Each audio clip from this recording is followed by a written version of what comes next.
ఎందుకు అరుస్తావు? నిజమే కదా, మీరే పాత్రదారులు, మీరే సూత్రధారులు.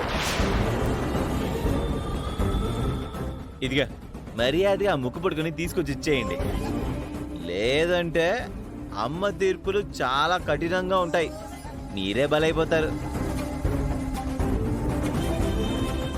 ఇలాంటి దొంగ బుద్ధులు నీకెక్కడి నుంచి వచ్చాయి? అసలు నువ్వు సక్రమ సంతానానివా, అక్రమ సంతానానివా? అమ్మా,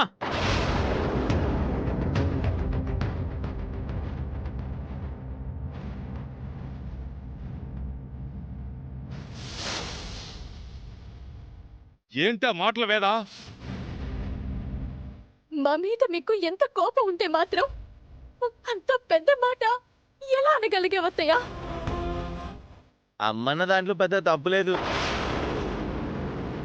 ఖచ్చితంగా అక్రమ సంతానమే అయ్యుంటుంది. అన్నయ్య,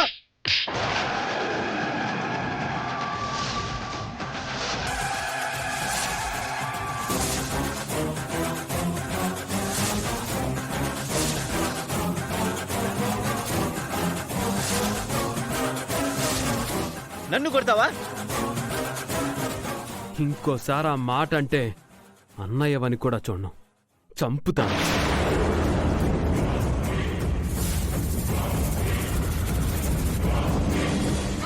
కన్న తల్లివైపోయావు కాబట్టి ఇందాక నువ్వు ఆ మాట అన్నా నిన్నేమీ అనలేకపోయాను.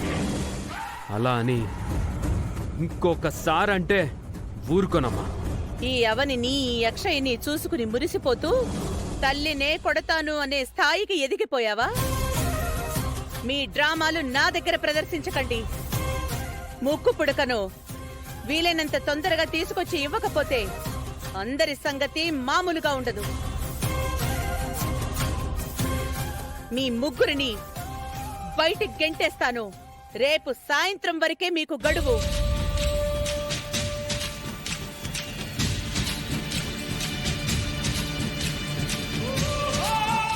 అసలే పరిస్థితులు బాగాలేవు. ఈ సమయంలో ముక్కు పడుకుని నువ్వెందుకు తీసావమ్మా? దాంతో నీకేం అవసరం వచ్చింది? ఏముంది, అమ్ముకుంటారు. అలాంటి బుద్ధున్న వాళ్ళమైతే మీతో ఎందుకు మాటలు అనిపించుకుంటాం? నిహారికలా బ్రహ్మాండంగా ఉండేవాళ్ళు. అక్షయ, ఇలా రమ్మా.